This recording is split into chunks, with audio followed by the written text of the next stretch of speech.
For a time, Dr. Farid Fata enjoyed the type of popularity to match his million-dollar lifestyle. He lived in this Tony mansion and ran several upscale clinics in eastern Michigan. When Patricia Hester started feeling ill in 2010, she says she knew exactly where to go.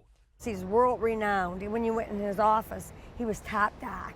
That first visit is a day she will never forget. And he went over the results that he said he had, and that I had MDS, a myelodysplastic syndrome, a terminal cancer of the blood, and that if terminal, he did say it is a terminal disease. Hester's story is similar to dozens of other patients who prosecutors say Fata told they too had cancer and needed immediate treatment. People like Robert Sobere, who Fata falsely diagnosed with a rare form of blood cancer in 2010. Your mouth drops, your heart sinks. Imagine one moment not knowing how long you will live, then after years of chemotherapy or other toxic treatments finding out your doctor lied. You never had cancer at all.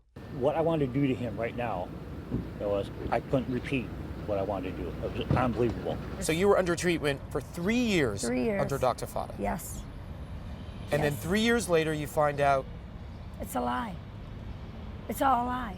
Relief at learning they did not have cancer turned to rage for hundreds of former patients of Dr. Fata, like Hester and Sobere, just two of more than 500 victims.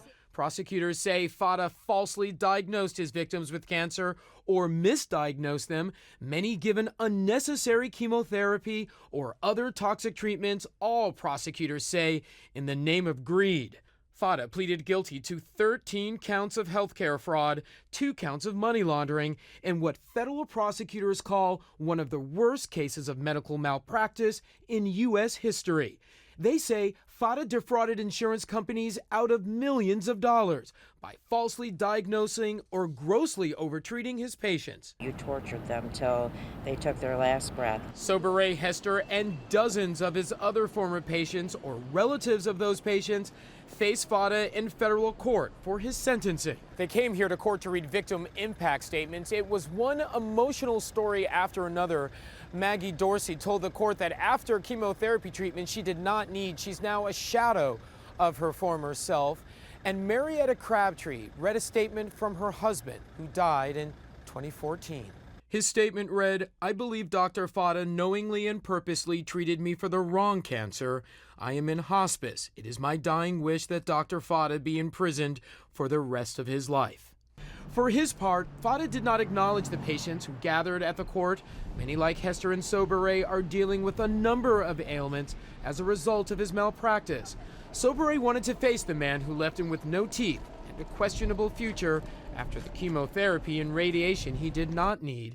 But facing him in court did not bring him peace. I should never look at him.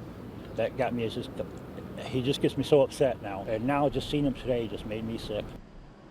And Anderson Fata did get his chance to address the court. He cried, he begged for mercy, telling the court that he was ashamed for what he did. He apologized to his patients, telling them that he had failed them. Many of those patients, as you know, wanted that maximum 175-year sentence. They got the 45 years, which is essentially a life sentence, but many, for symbolic reasons, wanted the 175.